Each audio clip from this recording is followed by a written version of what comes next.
there's that like sick fucking battle with like the Metal Gear. Yeah. Yeah. I was watching with Mickey. I was like, that's a Metal Gear. Yeah, When it comes on screen, every time I say Metal Gear.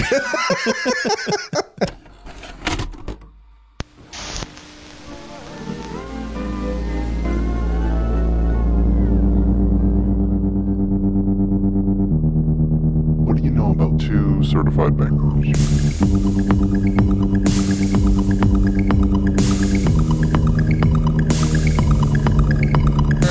PhantasmaCast. Welcome back to PhantasmaCast, where we watch our favorite movies 2 at a time, And you should too. I'm Jake. I'm Derek. Before we jump into these movies, Jake. Yeah. I think it's important to share with the listeners maybe some of our nerdy bona fides, if you will. Okay. Adventures into nerddom. Yeah. Show me your credentials right now. Show me the badge. Reason people shouldn't have sex with us. Go. Yeah, go. You first. No. But yeah, we're these movies that we're going to talk about, we'll reveal them in a second, but we wanted to like just share with the listeners some of our like personal nerdy inclinations, past and present. Right. Because the movies we're going to talk about today they're a level of nerd niche that like probably going to turn some people off, but probably going to like perk some people way up. Yeah. It's gonna tune in their frequency and they'll be like, oh, really? You want to talk about that? Okay, we'll talk about that. So Classico by Tenacious D. Okay. Me and my buddy David. What's up, David, if you're listening? Back in high school, when the Pick of Destiny came out. Okay. We were both playing guitar at this time in like a little garage band, and we were like really obsessing about Classico and learning Classico. So then we performed that in a talent show. Caveat. Did you sing all the lyrics in No. front of the Okay. kids? 2 caveats. We did not sing it. It was just the musical. Purely rendition. instrumental. Purely Okay. instrumental. And we did it for middle schoolers. Okay. It felt a little punk rock to be like, you kind of got away with going rocking and fucking rolling and fucking rocking, because we're just like dee dee dee dee dee dee dee, and you're like, oh, so you just played Bach in front of kids. I'm like, well, don't say it like that. Yeah, it's somehow less cool. Yeah, actually, it's Tenacious D. You played a rock block of Bach for some middle schoolers. Say that 20 times fast. And then let's go even deeper. I was in like this summer camp activity at ASU for between freshman and sophomore year. Barrett Summer Scholars, that's what it's called. I'm giving people ammunition to maybe look this up. Nerd. Who said that? And it was on YouTube at some point. I would be incredulous if someone found this. Wait, is this another performance-based nerd thing? It is a performance-based nerd thing. Okay. Yeah. And it is a choreographed dance to Bohemian Rhapsody. Oh. And it was, me and my friend group at the time, we were like, there was another talent show thing going on. And for some reason, I was like, I had no inhibitions. I was just like, let's do that. Let's get in the talent show. What are we going to do? And we were just obsessed with Bohemian Rhapsody for some reason at the time. And we'd already like gotten like at least half of the dance down. We were already committed. This is what we were going to do. No backing down. And then I found a shirt for Bohemian Rhapsody with all of the lyrics on it. Okay. In like a collage style thing. You're like, this would be cool. Yeah. In a video about Bohemian Rhapsody. Yeah. So that is your hint. If you end up finding this video online of this performance, it is, I'm the one in the Bohemian Rhapsody shirt. And I've got like that teenager freshman floppy hair thing going on. Yeah. I think I might have had I dyed my hair red in middle school. It's like a really light brown though, really. So that's another hint. You're not hardcore unless you live hardcore, Derek. Yeah.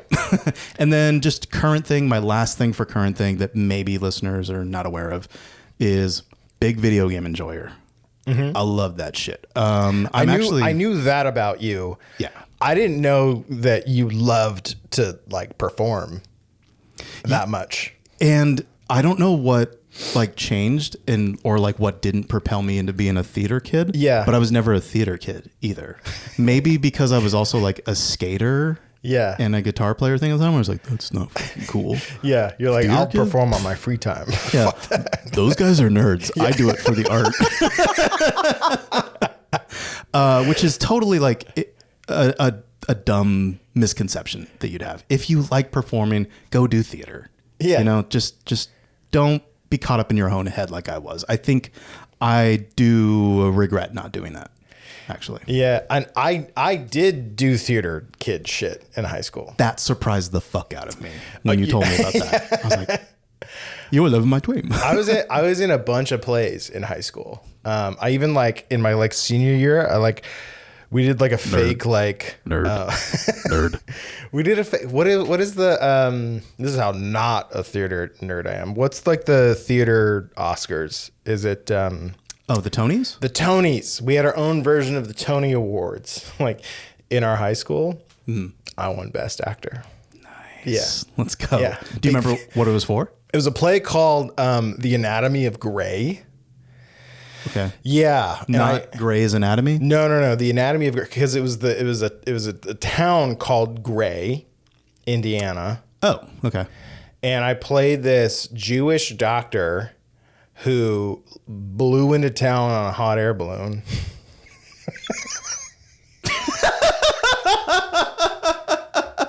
What a sentence, right? All right, we're gonna land this thing running out of gas. And the town of Grays is filled with a bunch of yokels who don't know like what it means to wash your hands. Basically, I'll tell you about two scenes. Okay. In the play, one was my friend Chase Hall, who he played like an old man.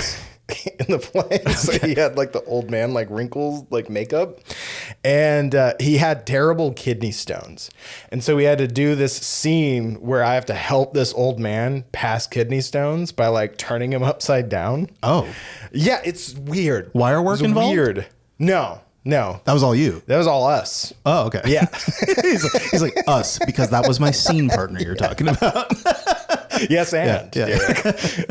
And then the other one was I had to because the town also had never been exposed to Judaism either. Oh, double threat. Yeah. Okay. They were like, "What's a Jew?" And I, not Jewish, had to. But didn't say you're not a doctor. I had to say the prayer of Kaddish.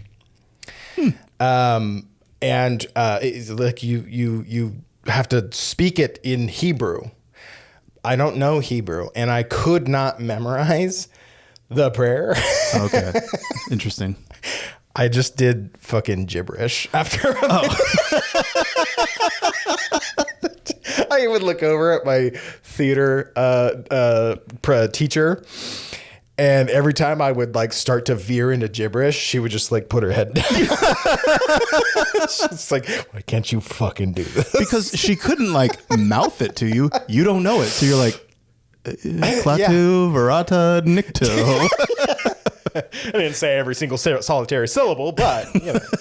And that's the play that got me the Best Actor award. Wonderful story. I love that. It's not as cool as playing Classico in front of middle schoolers, but Never will be. But thank you for sharing. Not Jewish, maybe a doctor. Who knows? I guess we'll find out. Yeah. What about like some contemporary stuff? What am I like into now? Yeah. I think I'm like so autistic about collecting movies. Not derogatory, definitely in the most positive light. No, yeah. Like I have a hyper fixation on collecting movies. So much so that like I don't know if you guys could see the shelves behind us. I have the exact same shelves, and I have filled both of them up. I need a third one. Like I'm starting to like put fucking DVDs on the floor and shit because like it's where they belong. No, yeah, no. Yeah. I sympathize with that because I guess in a way I've kind of collected video games my whole life. Yeah. But like you were there when I had to like turn in a bunch of like my older consoles and games and got a kind of a fat stack. It's not weird. It's fascinating, actually. The fascinating thing about you and your childhood is everything that you had is perfectly preserved. Thank you. All of these VHSs, they're fantastic. That big box of video games and video game paraphernalia you took to Fallout to sell. Yeah. You walked out of there with like $1,300 bucks in store credit, right? Yeah. I don't think it was that much, but it was close. Yeah. It was definitely over $1,000. Yeah. Over $1,000. Yeah. Yeah. And like they had to call the manager to be like, hey, I don't know if I can just give you this money kind of thing. So let me call the guy. I do regret that though. You know, at the time I really needed that money. Yeah. But I do regret it because I kind of want to just have those around when the urge to get that nostalgic about those generations of video games. Yeah. It's a double-edged sword, right? I was just talking about how like before we started, we're getting ready, and I'm like, "Hey, Derek, look at this DVD that I'm thinking about buying." I was like, "Oh, wow!" And you're like, "It's exactly what I said." Wow, indeed. It's a movie that I had gotten rid of a couple years ago because I was in a phase of like DVDs. That's a baby's toy. Yeah. So I got rid of it, but now I'm like back into like, well, you know, like there's something to be said about the packaging if it's not, you know, the most, you know, high definition version of the movie, packaging and then special features, because one of the cool things, see, I'm getting into it now. Mm-hmm. One of the cool things about like early mid 2000s DVDs is they put a lot of effort into the special features. Yeah. They were truly bundles. Some of them had really like fun interactive special features. And the movie I was talking about was the special edition of Van Helsing, the Hugh Jackman movie. Uh-huh. They had this really cool special feature where you could like take basically a virtual tour of Dracula's castle. And when you're like a 12-year-old kid, you're like, fuck yeah, I want to see behind the curtain at Dracula's castle. I want to go to Transylvania. Yeah. And it's displayed on a map of Transylvania too. So you get to like pick to go to those places. It's like that kind of stuff. Like really is what like I spend my money on. Brittany's like, and every time I feel bad about it, Brittany's like, other men, manlier men. No, shut up. You know, they get a motorcycle or they play golf. I buy Blu-rays.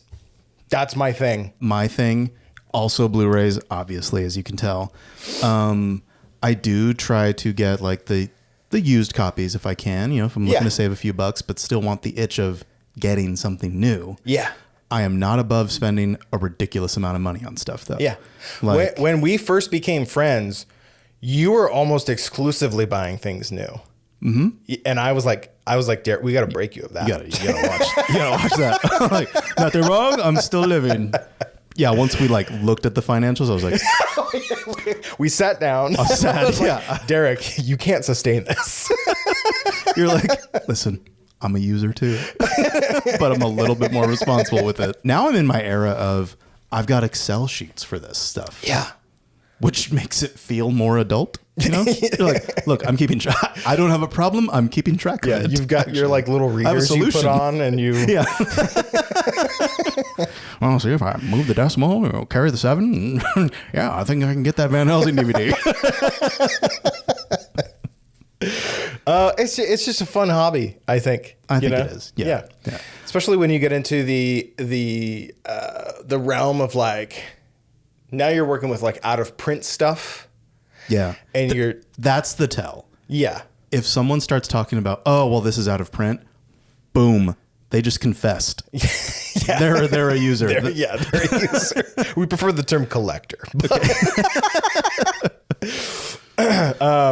No, yeah, that's when you're like deep in. You're like, I've got something like nobody else has. I've got the good shit, the original shit. Mm-hmm.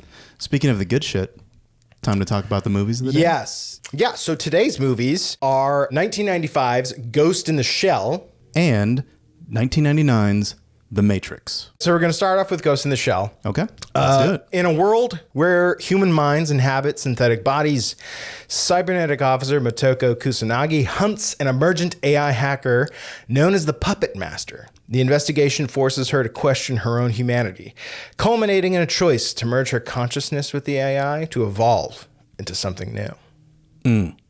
And I want to note, I think this is the first full-on animated movie we've talked about on the show so far, right? I think so. Yeah. So, little landmark occasion for us there. I'll talk about my experience with it first, of just like how I came upon this movie. Sure. Maybe. It had already established itself as like this legendary anime that you need to watch, or as they call it back in the day, Japanimation. Yeah. I was like, cool. I love how we continue to iterate on these terms. It's like up there in like the pantheon of like the great feature length anime films. It's up there with Perfect Blue and Akira, right? In terms of like these are anime that like have contributed to cinema in some way. Essential viewing, if you will. So I watched it, and even though it's not a very long movie, it's like 80 something minutes, I think. When I first watched it, I will admit I was like, pretty cool. Don't quite get it though. I think I was a little too young to really like sit with it outside of like the aesthetic value of it. It's a very philosophical movie. Yeah. Did you see it about the same age, or were you like... No, the first time I watched it was with you. Oh, okay. You had bought that 4K. I think we went to Best Buy when Best Buy was still in the movie business, in the movie Cowards. selling business. And you're like, I'm going to pick this. You picked that up, and you picked the Akira 4K up. Oh, and then a man of taste. And then, we went and watched them. And I was like, I think we watched them back to back. I think at one point we wanted that to be the double feature, was Ghost in the Shell and Akira. Yeah. But then we're like, no, this makes a lot more sense for what we want to talk about. Right. And I think I walked out of that viewing liking Ghost in the Shell a lot more than Akira. Interesting. Okay. Shoot me. You can have correct opinions. Yeah. I like Akira. I don't think I like fully love it or on board with every little single aspect about it in the way that now I am about Ghost in the Shell. Where I'm like, okay, like kind of every scene hits. Really. Yeah. I get it now. The wool has been pulled from my eyes of naivete and just being a kid and being like, well, that's kind of cool, but I don't know really what it means. Ghost in the Shell narratively is a crime thriller, right? Yeah. It's about a cop chasing a criminal, if you want to boil it down to the most simple like regards. But it is this kind of philosophical exploration of identity in this sort of cyberpunk setting. Our main character, Major Motoko Kusanagi, is this kind of special forces like cop who like her team is focused on basically like national security like issues. Yeah. Right. When it comes to like cyber crimes. Yes. I guess. She works in Section 9, and I think they use the terms cyborg, that she's a cyborg. Yeah, she is. Almost everything about her is robotic, except for her ghost. And this is a term that like is used a lot in the movie to really like refer to like a person's essence, their soul, like the one integer that separates artificial intelligence from humanity, right? That's what a ghost is. Yeah. And I love that terminology of ghost, the mind, or the soul in this shell, the body, really. So like her shell is all cybernetic. And we get that from the jump when she's, plugged in. Got like these 4 plugs, this interface in the back of her neck during this opening sequence where she like assassinates this officer of some point. I forget what his actual title is. There's this programmer who's looking to get asylum to another country. He's there to facilitate that transfer or whatever. And then she's there to assassinate him. Yeah, she blows him away. So in the course of like her job, right, she starts to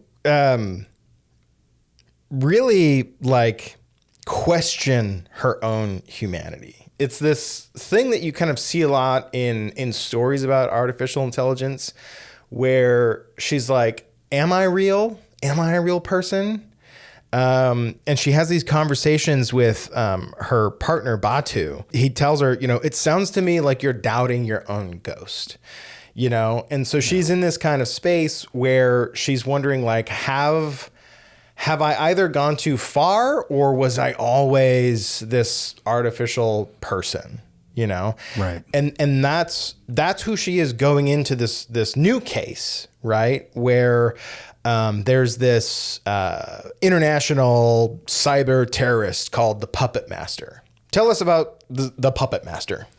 Right. So we have this whole intro with the assassination going on, which we think is like just its own little isolated incident. Mm-hmm. But then credits roll. It's a very good credits sequence. You can see some inspirations for The Matrix there.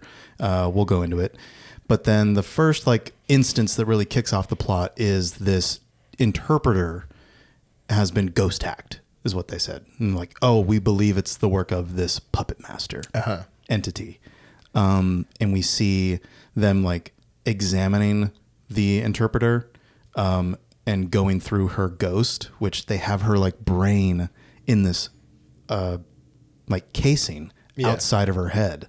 So I took that as to be, that's how like full on like cyborg people like the Major exist, of like their organic human brain inside this casing that allows them to interface with machines, wirelessly. Yeah. They can communicate with other cyborgs and stuff. And then from there, they're like, okay, we're seeing some traces of the Puppet Master in here. He's using like this older, like hack, really. Like we were able to identify the hack that he's using. It's slow. Not sure why he's doing that. So they don't know why he's doing the things that he's doing, but they have some sense of like, we know it's a pattern here. Basically, they're like, this guy is dangerous. Yeah. We've trapped him in this shell.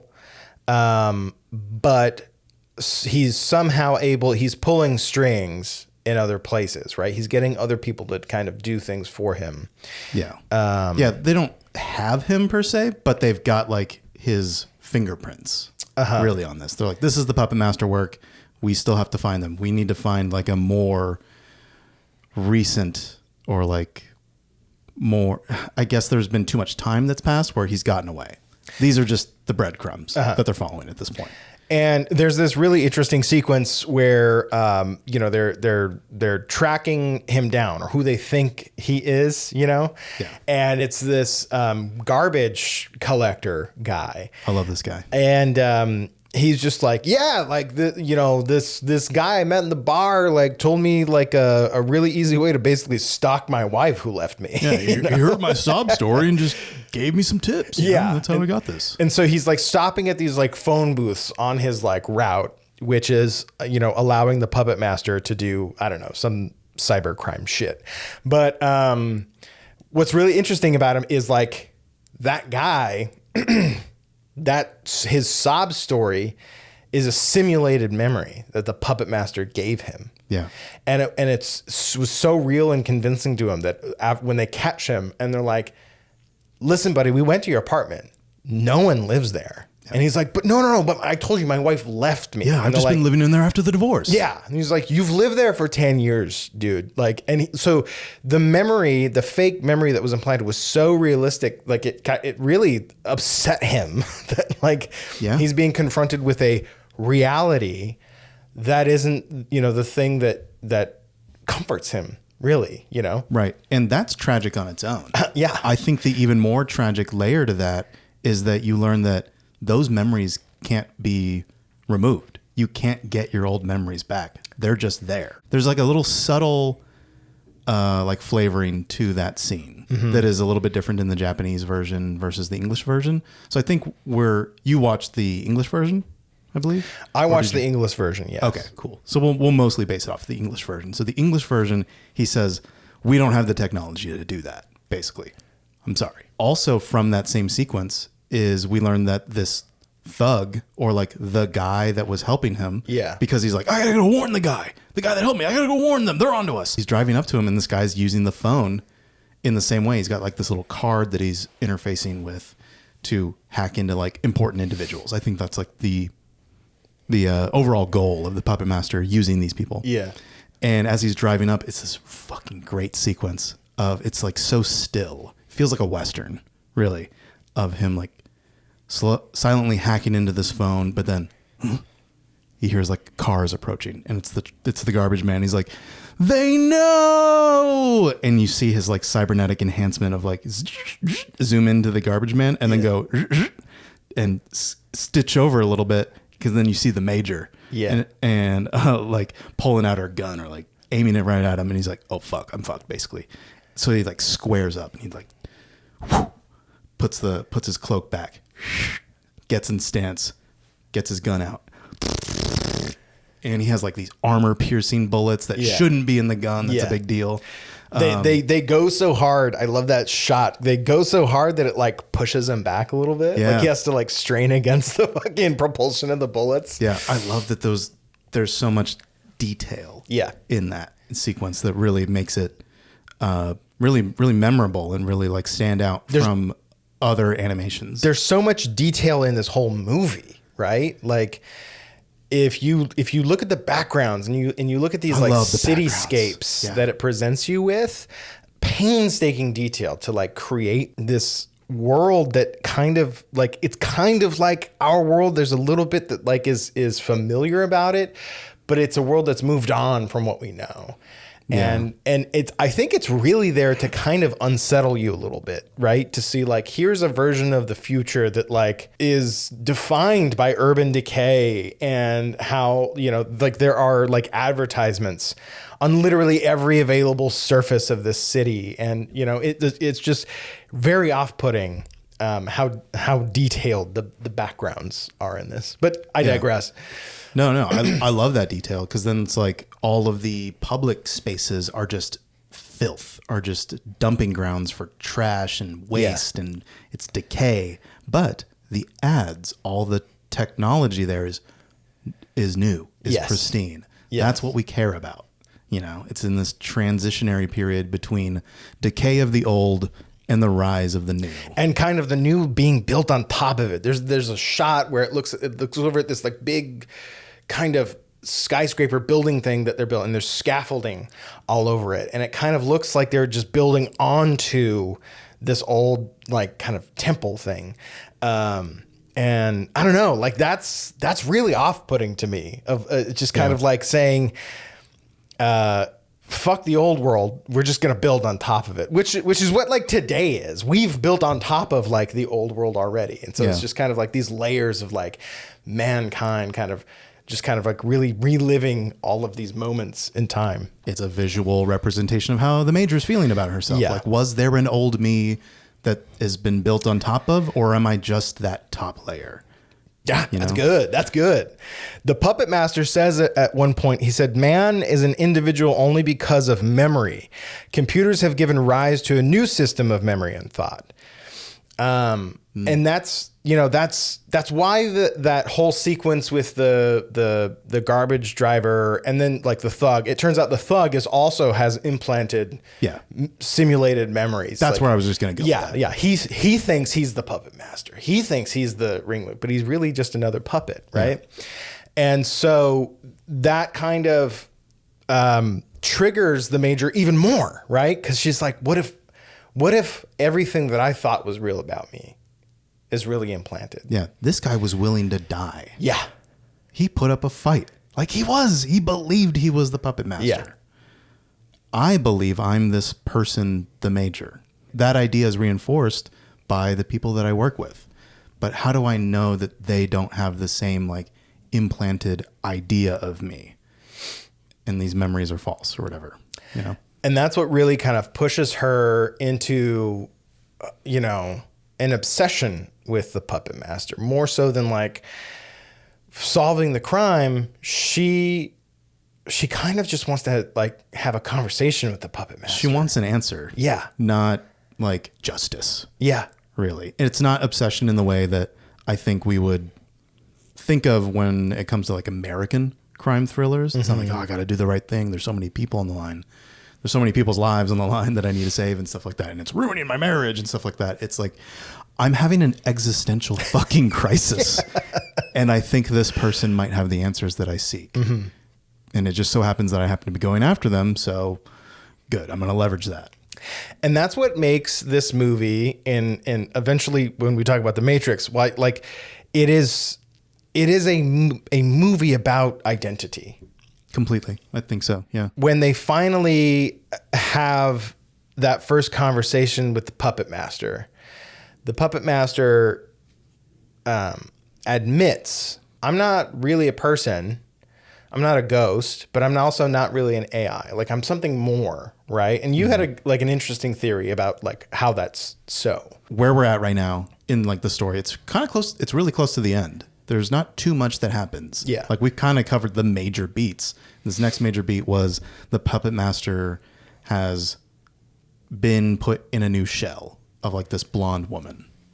And now like who looks exactly like the major except for the blonde hair. Yeah. Yeah. Like kind of like air quotes, the ideal like feminine body that I think the major has kind of like chosen to, like that's the model I want for my cyborg body. So my theory is that the major exists as just like that ghost. It's a model. Of her brain. Yeah. And she looks nothing like that. And there's like some pieces from the movie that lend credence to my theory. A big one being when there's these stretches of like slower meditative, like let's just be in the environment kind of thing. Yeah. Where there's like that score of like Japanese chanting, like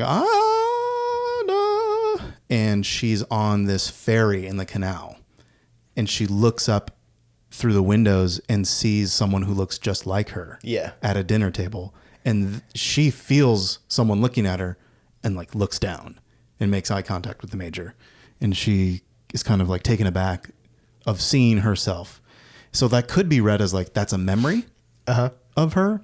But I think that's someone with my exact model and specifications living out in this world too. What the fuck am I? When there are entities out there who look and sound and feel exactly like you, what separates you from them? It's the ghost, right? It's the soul. Yeah. But what is the soul?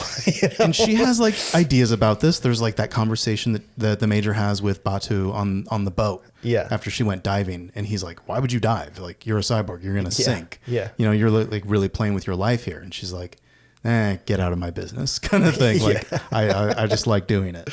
Her idea was like, I have these experiences that only I could ever have, and that's what forms just a piece of my personality. But she has ideas of what her personality is and how she's not just a ghost or like an artificial ghost.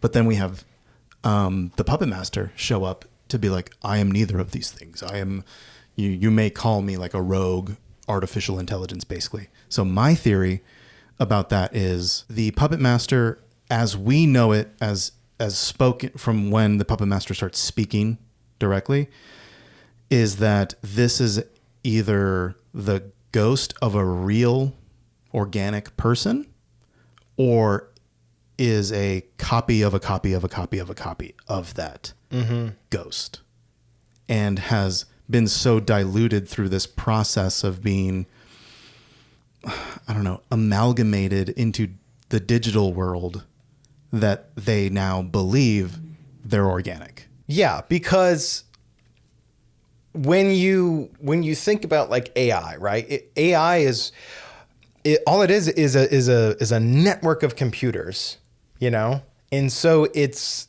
and it possesses the collective knowledge of all of humanity, right? So it is in another way to put it, like an entirely new kind of entity, right? And so the puppet master is this intelligence that's kind of lives within that at the same time. Yeah. And not just an observer of it. It's I feel I am in it. Yes. But to really feel organic, I've placed myself in a shell to have a physical form, because I've purely existed as a digital form.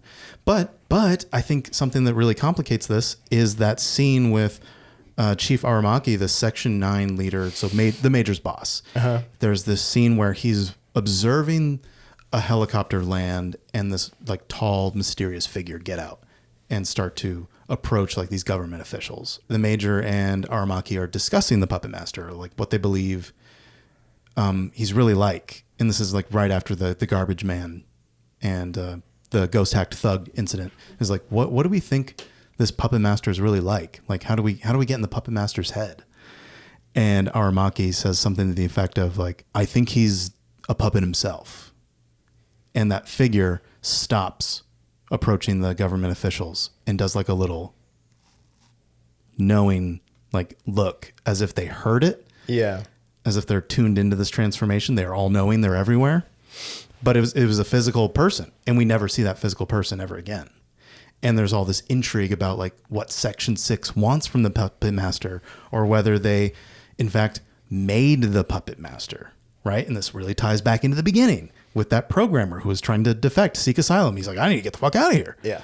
Because of Project 2501, you know? And it's later learned that Project 2501 is either the Puppet Master project, like it is a program, or it was like a shadow project established a year after the organic person known as the Puppet Master started appearing on the scene. So right. there's a lot of things like thrown in to like gum up the works about the true nature of the Puppet Master. Right. And I love chewing on all that. Who knows? I might see this movie again in 5 years and be like, I don't know what the fuck I was talking about. It's this. Because there is so much going on. Yeah. There's enough to chew on. There's enough to talk about. There's enough to debate. And then there's all this, like you were saying, philosophy. So there's this scene where the Puppet Master turns on, right? And it takes them aback. Yeah, you know? those two, the chiefs, were like of the opinion that the Puppet Master is here, but they're turned off. Yeah, like, they won't be listening. And the Puppet Master basically gets into this kind of like philosophical like debate with them about whether it as an entity it like has a soul or not, you know. And the Puppet Master, you know, puts it to them bluntly, like if you can't offer me proof of your existence, how can you deny mine? If you can't define what a soul is, how can you say I don't have one? You know, which is really interesting when you get into like, you know, identity politics, because there is a part where they kind of like blatantly say like, we don't know the sex of the Puppet Master. We just assume it's a guy, you know. But in the trans discussion, I think there is an argument there of like, if you can't really define what like a certain gender is, how can you say someone is not that gender, you know? Mm-hmm. Mm-hmm. Even when it comes to like sex organs, it's on a spectrum, you know? More people are hermaphroditic than we really acknowledge. It's not as black and white as, you know, heterosexual people would like to believe. Right. Because it makes them uncomfortable when it's not just black and white like that. So I think when you pull that argument into, you know, does an AI have a personality, or does an AI have a soul? Even Motoko says, what if a cyber brain could generate its own ghost? Right. Create a soul all by itself. And if it did, what would be the importance of being human? And I think that's what this whole movie is about, because when the Major finally is able to commune with the Puppet Master in the end, after there's that like sick fucking battle with like the Metal Gear. Yeah. Yeah. I was watching with Mickey. I was like, that's a Metal Gear. Yeah, when it comes on screen, every time I say Metal Gear. She finally connects to it. The result of that is they end up merging, right? Yeah. Which really suggests, you know, a potential future in which the next kind of stage of human evolution is not really adapting to our environment in different ways because we've kind of mastered our environment. It's merging with a hyper intelligence and becoming something entirely new. Yeah. In the mid 90s was a fun conversation to have. That was like, what if though, like technology is advancing so rapidly here in our mid 90s. Like, oh my God, let's carry this through to its logical conclusion. What if we become machine or machine becomes part of us in the sense that matters, really, like our consciousness. Right now, we are having the really dumb version of that of, what if AI is conscious? And by AI, I mean like large language models and all that bullshit that we have going on right now.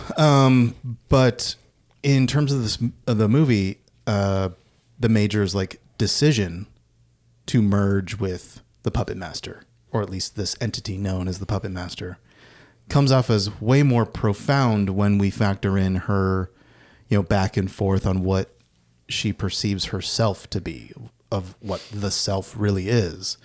And she like really identifies with the puppet master's musings on, I want a physical form. Doesn't that kind of make me conscious? Isn't that a very human thing to want? Is a body to eventually die in, to cease to be?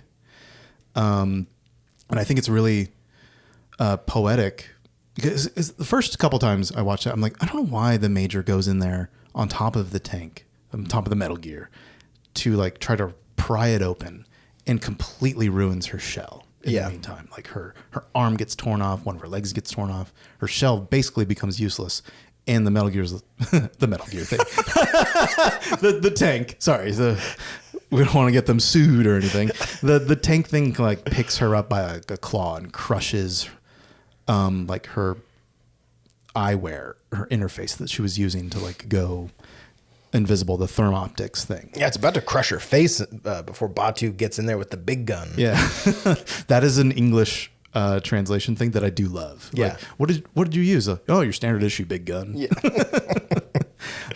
But that she goes through this process of ruining her body and yet continuing to live on in the as her ghost. And then immediately having this conversation with the puppet master to be like, we are not so different, you and I, kind of thing. Look at us. So different, you and I. We're not so different. But look at us. We are just two ghosts. We are now on the same playing field. Yeah. We are two ghosts in ruined shells. What do you think about that? I offer you this. Here's what I can do for you. I'm doing it for me too, but I want your consent because we'll be on this journey together. Yeah. And I, in some ways, when the AI wars start, we need to look back at this movie because at a certain point, mankind's survival will be inextricably linked to AI's survival. When the AI wars start. Yeah. And so, next year. There will be a symbiotic relationship there. Okay, so, that kind of pulls us into The Matrix when we talk about the AI wars, because that's kind of what The Matrix is about, right? I kind of look at Ghost in the Shell as being a story on the timeline that eventually leads to The Matrix. Yeah, and the Wachowskis definitely cite it as a huge inspiration. I think, I don't think they've ever said this. I think the Ghost in the Shell really like opened up their eyes in terms of like, oh shit, I'm trans. The Wachowskis are trans. So like the Matrix is like the biggest film ever made by a trans creator, by trans creators, which is awesome. Right. And you wouldn't have known it back then, right? No, but no, like with the benefit of like 2020 vision, hindsight is 2020, right? Like you're like, okay, maybe this movie about like liberation, right, and transformation is maybe a trans allegory a little bit. Yeah. And before we dive into The Matrix fully, I will go off of one term that I wanted to see if you knew. Do you know the term in the trans community, egg? Do you know what an egg is? No. Okay. So in the trans community, a slang term for questioning or otherwise for a questioning or otherwise not out transgender person who eventually comes to understand themselves as trans. The process of realizing oneself as trans is referred to as cracking the egg. And what do eggs have, Jake? Shells. Egg shell. I was going to say amniotic fluid. Yeah, you nailed it. But I was like, I wrote egg shell, eggshell, egg in the shell, ghost in the shell. Dear God, the major cracked the Wachowskis. Okay, so The Matrix came out in 1999. It's about computer hacker Neo, who discovers that human reality is actually a massive simulation created by intelligent machines to farm humanity for energy. Recruited by a group of underground rebels, he must embrace his destiny as the One to manipulate a code and fight for human liberation. I think people like younger people today who had the benefit of growing up with like Marvel movies, right, might not look at The Matrix and really understand why it was so kind of world changing. Yeah. So I kind of wanted to, and then in every other like interview I see of people who had like seen The Matrix for the first time, they always talk about that opening sequence as it's a banger. As sure. Yeah, as being like we had never seen something like this before. So when I watched the movie again, I wanted to kind of like write down my thoughts as a person who had never seen The Matrix before in 1999. Okay.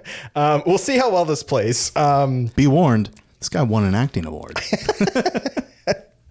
Okay, so this is how I'm perceiving The Matrix, right? Watching it for the first time as a human in 1999. Cops, who are traditionally the good guys in films, are carrying out a raid on a dilapidated hotel. They find a lone woman in leather sitting in a terminal. Agents roll up. CIA? Some spook shit going on? The like chief is like, we already set up a bunch of guys. They can handle a little girl. I think we can handle one little girl. Yeah. And then Smith says, no, Lieutenant, your men are already dead. It's a line that goes extremely hard. Yeah. I definitely was. I transformed back into a 10-year-old and went, your men are already dead. When I'm watching this movie. I love doing the Hugo Weaving lines. He's so fucking good in this. Then we get Trinity. We get our first bullet time shot. Trinity gets the first bullet time shot in history, right? When she like jumps up. And the kick. And it comes around and she fucking kicks that guy. She's running across a wall. What the fuck? That's not really something that you would see in a movie like this. That's kung fu shit. They got kung fu, dark leather. What's going on here? So you're immediately like, what genre even is this? Buddy, you're in for a ride. She runs faster than bullets. She jumps across city boulevards from rooftop to rooftop. She's jumping into windows, a phone booth, a truck. What? It hits her. She's dead. Or is she? How the agent get in the truck? What is this movie? And then that's my scene. Oh my God. Yes. Perfect. Yeah. Like when older people who were there when The Matrix came out, when they say that like this movie was unlike anything they've ever seen. Yeah. I believe them. Yeah. And I believe that has a lot to do from like an American perspective too. I think they've never seen an American-made studio-backed movie that was like this. Because it's not like confrontational, I would say. It's very entertaining. But there's no familiarity. There's very little like, oh, I've kind of seen this before, so I feel safe about it. Right. There's so many new ideas, new ways of expressing those ideas that were done in this movie that made people go, right. and question their reality. A studio-backed movie made general audiences question their reality. That's amazing. That's groundbreaking. When you watch behind the scenes like interviews of the people involved in making the movie, like Joel Silver, they'll say like, we read the script and we didn't know what it was about. We didn't get it, but we knew we loved it. We're not quite sure what we're reading, but we liked it. Yes. Yeah. There's that funny like scene with Lawrence Fishburne in the behind the scenes. Yeah, right? yeah. You're referencing the 2-hour like Matrix Revisited documentary, which absolutely everyone should watch that. It's so good. It's very good, and I think we're gonna pull a lot from it to talk about here. What were you gonna say about Lawrence Fishburne? Well, just like his like the script, he's I kind of like laying down, right? And he's like all these other people. They were talking about how they didn't get the script. Not me. I got it right away. didn't confuse me. So the only person that was unsurprised by The Matrix was Lawrence Fishburne. Yeah. But you say like from a very Western perspective, they had never seen anything like this, right? Like, so like the Wachowskis, caught myself. You did. I'm so proud of you. The Wachowskis, like they were in like the comic book industry before they made films, right? And like, they were really super cool. into, as they would say, Japanimation, which is wild to me that that's what the term was before anime. Mm-hmm, mm-hmm. And it was said with love. It wasn't a weird like dig at that kind of style. They had an aesthetic that they wanted to do. There were genres that they loved, that they pulled influence from. They loved kung fu films. Mm-hmm. They were into philosophy. There was a book that of essays that they had read called Simulacra Simulation, which that's actually in the movie, I think. Yes, it's where Neo hides his money. Yeah, okay. It's a hollowed out book, which it is a series of essays that really talk about how like the repetition of symbols kind of erases its meaning, and then it becomes something else. Whoa. Hold on. I love that. That's kind of what my theory of the Puppet Master was, right? Is that the iterations have diluted it. Right. So maybe it was a person at some point, but because it's been transferred so much between digital and meat space, that it lost its meaning. No, yeah, I think it's literally about how when a symbol jumps from like media to media, it really becomes something else, right? Like think of like the cross for Christianity. You know what I mean? Yeah. It was the thing that like Jesus was murdered on, right? And then it becomes the symbol of this religion. And then, like through the era, now people like wear it on their necks as necklaces, Yeah. It's different. Or we put minions on them now. Right. So, I mean, I would love to read that book of essays someday. And I like that they made Keanu read that. He's like, I had to read these 3 books before even looking at the script. They're melding like cinema and philosophy, and pulling influences from all these different medias, from anime, from comic books. And, it's, I think Zach Kreger recently said, he said, for your first movie, you just need to put everything that you love into it, right? Like take everything that you love and then put it into that movie. Don't wait for a bigger budget later. Like put it in your first movie, because that's your first shot. That's your best shot. Just do that. Okay. This wasn't their first movie, but it was the first one that they wrote. Yeah. They made Bound to prove that they could make a movie. Shout out Bound.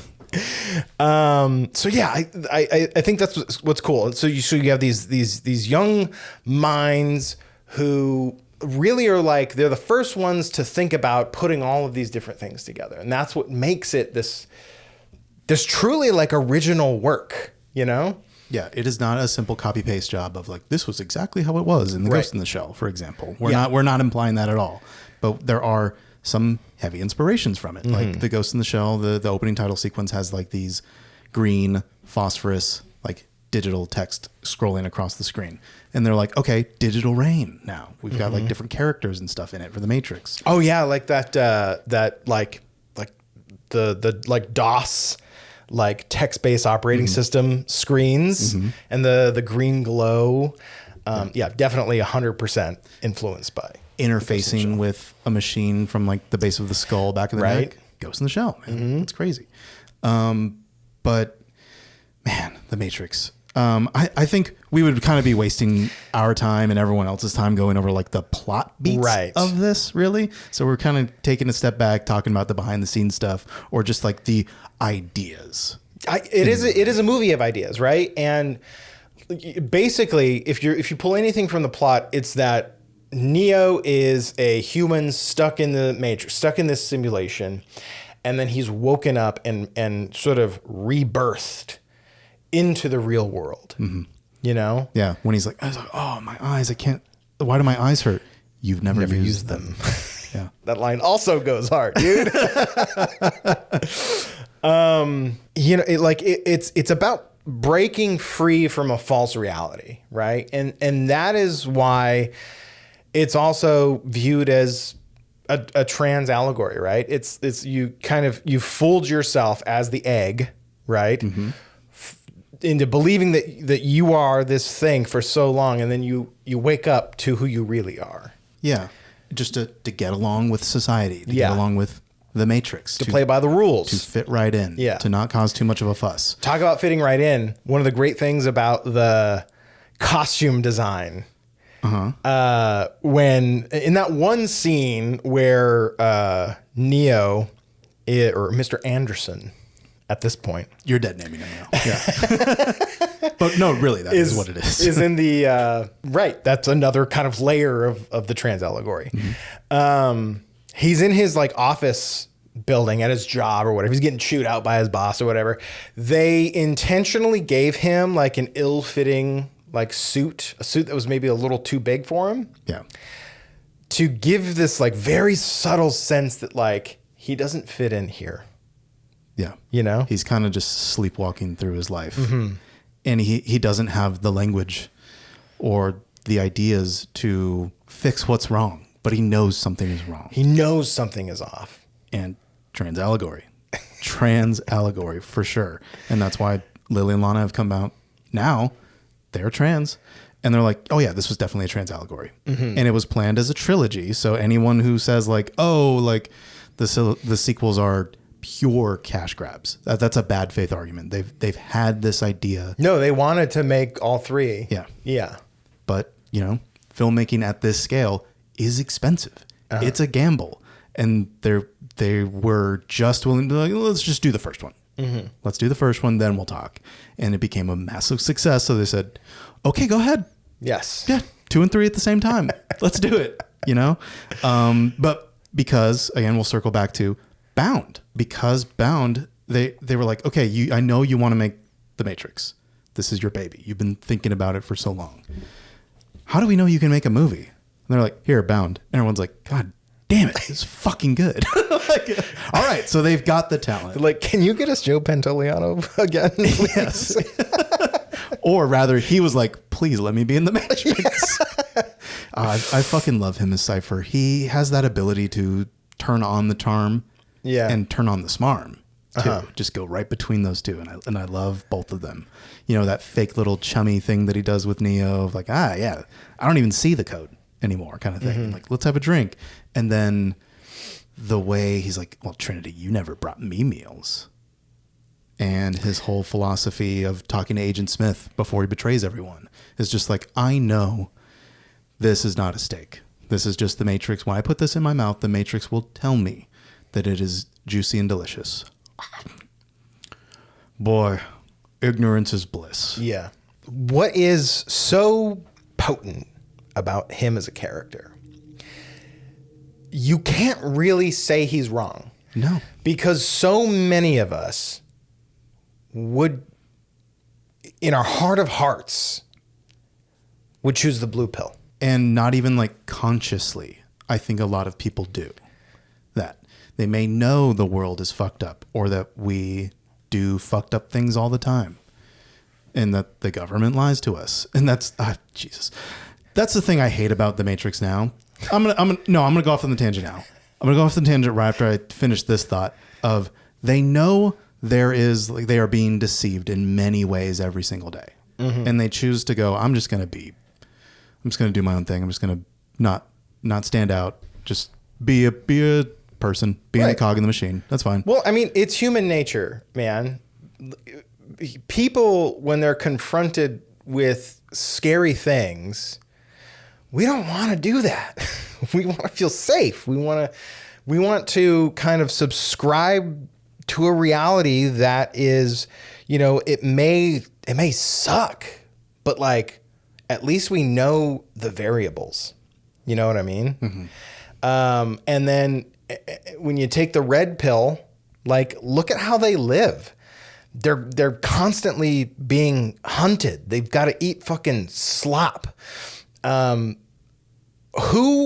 would consciously choose that, if not for the fact that they are so convicted in this like belief that like we have to live in the real world because that's all we have. Otherwise, we're fucking batteries for the rich. I mean, the robots. Yeah. A glitch in the Matrix, Jack. Don't worry about it. That's why I say, like, you can't really hate Cypher, right? Because he is just a stand-in for human nature is really all his character is. And so can you really blame him? You know what I mean? He sees the threat and decides, I just kind of want to take a backseat. Yeah. Yeah. Because he's like, reality sucks.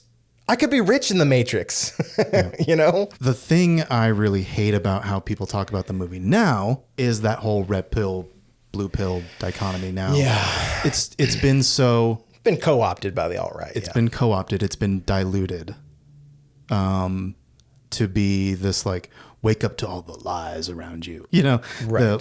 They'll mask their conspiracy theories in half-truths because that's what good lies are. Good lies are there's some piece of truth in there and then a whole bunch of bullshit. Right. And that is unfortunately a very lucrative market, is to peddle in bullshit like that. And they've co-opted this language introduced from the Matrix of being red-pilled. The unfortunate thing about that is like it comes from a very, noble place, Wake up, guys. Yeah. But then they're turning the frogs gay. They're turning the freaking frogs gay. Sorry, that's my Alec Jones. But then rather than provide people a pathway to reality, it's just giving them a different matrix to live in. Yeah. Like it's trying to drive people into believing things that confirm their biases. You know what I mean? Like that's what religion is as well. Like it's really hard to really kind of see or understand or perceive like objective reality. Because again, people are scared fucking mammals, Yeah, people without power, I should say. Yeah. Are scared mammals. The people in power would love to traffic in fear to maintain their grip on power. Yeah. And that's why like I do like agree with the sentiment of something as, borderline as like the government lies to you. Cool. Like I know that, but we need to have solutions rather than just, hey, here's another problem and here's another insert your next minority group that we're going to target, right? Kind of thing. And unfortunately, right now, trans people are in the crosshair often for not making up too much of the population, really. And they're a scapegoat for some of the dumbest fucking shit that I'm like, this is a national issue. High school sports is a national issue. People are dying at home because they can't afford medical treatment. Yeah. But trans kids playing in high school sports is a national issue. But God damn it, my son missed that goal because guess that other player was actually a girl. Just a beefy girl. Pull her pants down. Yeah, how dare she? I love how the Matrix, I said this earlier, kind of really fits really well on a timeline with Ghost in the Shell. Yeah. Because the whole idea behind when and where the Matrix is set, it's set in 1999, whereas Morpheus tells Neo like we're more in the year 2199, right? But really, we don't know. Yeah. It's set in the year 1999 because that is that mankind's peak. Mm-hmm. Because everything after that, and this is all kind of delivered by a really amazing monologue from Hugo Weaving, because everything after 1999 is the machine's civilization. Mm-hmm. He says, I say your civilization because as soon as we started thinking for you, it really became our civilization, which is, of course, what this is all about. Evolution, Morpheus, evolution.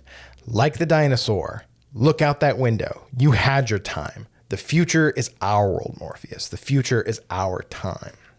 So like it's mind-blowing how accurate this is because, shortly after 1999, computing becomes ubiquitous, right? People are getting computers in their home. 5 years later, we've got computers in our pockets.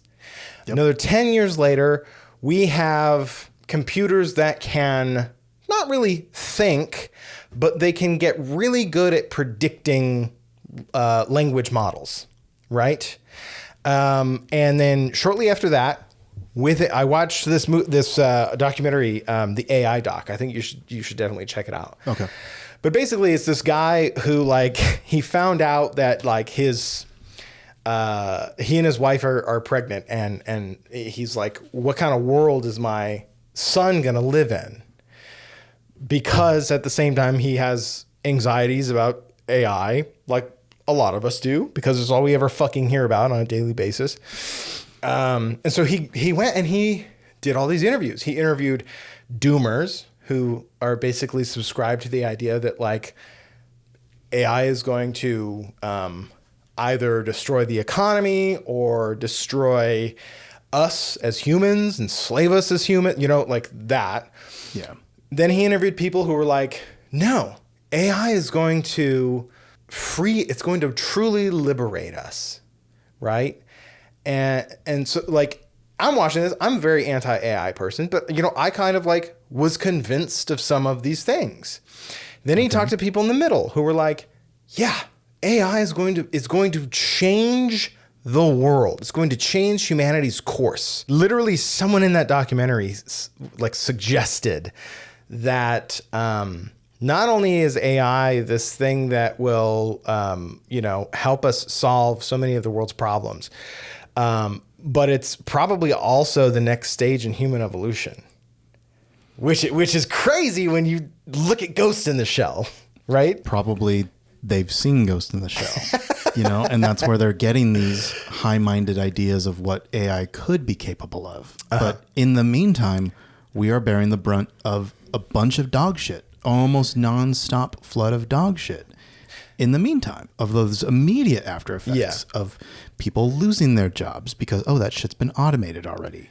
Art getting worse because, look, I made Jesus out of sand and there's crabs and shit. And it's got millions of likes and shares by possibly bots, possibly other AI.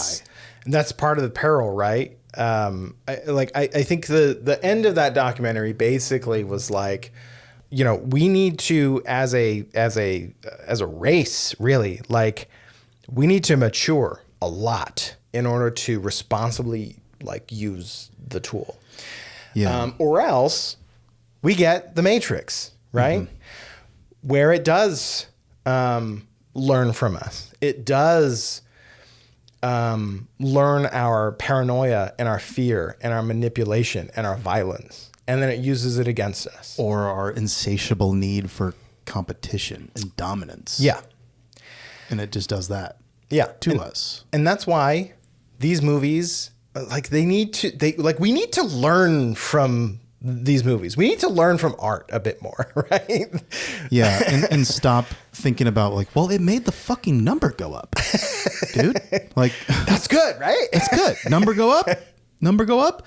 It's the dialogue around this emergent technology in the mid 90s was so quaint in comparison because it's we'll consider the human aspect of this all, right? Right? Please. I think even when you go back to like the 1950s, like conceptions of AI and everything, like I think the thought was that scientists would be the ones creating these technologies, but the variable that like has shifted is like it's capitalists who are creating these technologies, right? Yeah. And you really cannot trust them. You really can't, because if they have a tool that has the potential to enslave humanity, or has the power to remove the working class's biggest bargaining chip, our labor, right? To give them even more untold, levels of like wealth and power. You have to evolve from a capitalist mindset in that case, right? Because the system doesn't work. The system of labor and purchasing power, the cycle of capitalism doesn't work if most people can't buy the shit that gets made. Yeah. But to bring it back to the movies, it blows my mind how like Ghost in the Shell is at one point in the timeline, and The Matrix is at another point in the timeline. And right now in this current moment, we're kind of like in the middle of that timeline. You know what I mean? Yeah, and it's crazy how they weren't that far from each other either. In terms of their release. Yeah, it's crazy. They had written a draft of The Matrix before Ghost in the Shell came out, right? I think so. Like 94? Yeah, because I think they were starting like pre-production of stuff for The Matrix in like 96, and Bound came out in 95. Right. So, yeah. So conceptually, at least, I don't know what was in that draft, but like you couldn't say they copied Ghost in the Shell. I mean, it's not like I think when you start to think about things like artificial intelligence and, mankind's role in making that happen, and, what is consciousness in a post-AI world, like, I think the roads all lead kind of to the same place, right? And so to have people thinking about those things at around the same time is really interesting. So like I said earlier, or maybe it was like implied, there was only so much we're going to get to talk about when it comes to Ghost in the Shell or The Matrix. So otherwise this would be like a 3-hour podcast. Yes, it's not comprehensive. It's just like kind of our gut things of what we wanted to talk about when it comes to these two movies. It's just our gut instinct, gut reactions to these. Yeah. And my last thing that I want to leave everyone with is my what I noticed about the translation differences between the Japanese version and the English version of Ghost in the Shell. I'll just point out one scene to be brief about it. Mostly my two big gripes are it's not as like poetic in English, and the Major's English voice, not a fan of. It's robotic in a way that I don't think fits with the character. It's just off. I don't know how else to explain it. I do think, as I was watching the movie, Brittany was watching it with me, and I could kind of feel her tune out a little bit, because like, unless you're super invested in it, the like long bits of kind of like exposition or like philosophical waxing can be a tad tedious. Yeah. It's more tedious than English, I think. I think it's a lot more poetic in Japanese. Right. And one scene I want to single out is when the Major and Batu are on the boat, and we hear that echo where he's like, "Who the hell said that? Did you say that?" So it starts in which is a really important line in our conversation about like identity and reflections. Yeah. So I'll actually start with the English version. Batu says, "What the hell is it you see at the bottom in that darkness?" And the Major says, or the echo is, "What we see now is like a dim image in a mirror. Then we shall see face to face." Not terrible, but I'm kind of like, okay, I'm kind of lukewarm about it. Okay. The Japanese version is, "What is it you see in the water's darkness?" And the echo says, "For now we see through a glass darkly." There's a lot more poetry in there. And I like that foreshadowing of "for now," and then "we see." someone speaking for the major, but in her voice. I love how much is packed into those few words in the Japanese version. Interestingly enough, I tried looking that up online, and they have a yet different version in Japanese. So I think it's a different transfer than this Blu-ray and 4K combo, because those lines are, "What the hell can you see at the bottom in that darkness?" And the echo is, "Now it's like we're looking through a mirror, and what we see is a dim image." So it's a little bit closer to the full-on English version, but it doesn't have that same poetry of "for now we see through a glass darkly," which I love. I'm a big fan of that line. That's like my favorite line from the whole movie, and I hate that we don't get that in the English version. Yeah, it is. I did watch like a kind of like behind the scenes making of, and they do talk to the person who basically like translated. She didn't translate the movie. She read translations and then had to write a script based on the translations that would fit with the timing. And the kind of way the mouths move, it's really fucking galaxy brain to be a person who does that. Yeah, it is. And I don't want to like shit on her for that work. I prefer this because of that. That's one of the constraints of the medium when you like want to watch it without reading subtitles. Yeah. Yeah. But to be fair, the subtitles go by very quickly in Japanese. So you are just like, shit. Okay, it's gone. Yeah. So yeah, any final thoughts on Ghost in the Shell, The Matrix? I like even more so than when we originally like pitched this idea to ourselves. I kind of was just like, well, we should do The Matrix just because we love the Wachowskis. What's a movie that like, maybe we could do a movie that like influenced it, and I thought of Ghost in the Shell. Natural fit. Yeah. But like after watching them, I'm like so much more like committed to their kind of, they're just so integral to each other. Right. Ghost in the Shell definitely is on a philosophical through line with The Matrix. They're in conversation with each other. Yeah. And I like that. They are not iterations of each other. Right. And even so much so that like I could almost consider them like in the same like cinematic universe. That in my headcanon is they live in the same universe. They are part of the same timeline, Right on. And it's interesting to see how Ghost in the Shell ends on kind of a hopeful note of like maybe this is the next step in humanity. Maybe we will be wise enough to walk that thin line that gets us there, Yeah. And then we fucked it up. But in a similar way, I think a big through line in The Matrix, and more so in the sequels, because it is a trilogy, they conceived it as a trilogy, is that love will get us through this. Right. It seems like the end of the world, but love for one another and fighting for, like, having beliefs, first of all, having true convictions and fighting for them beside the one you love or for the people that you love is what's going to save us, not doomerism shit. Right. You have to have hope or else, you have nothing.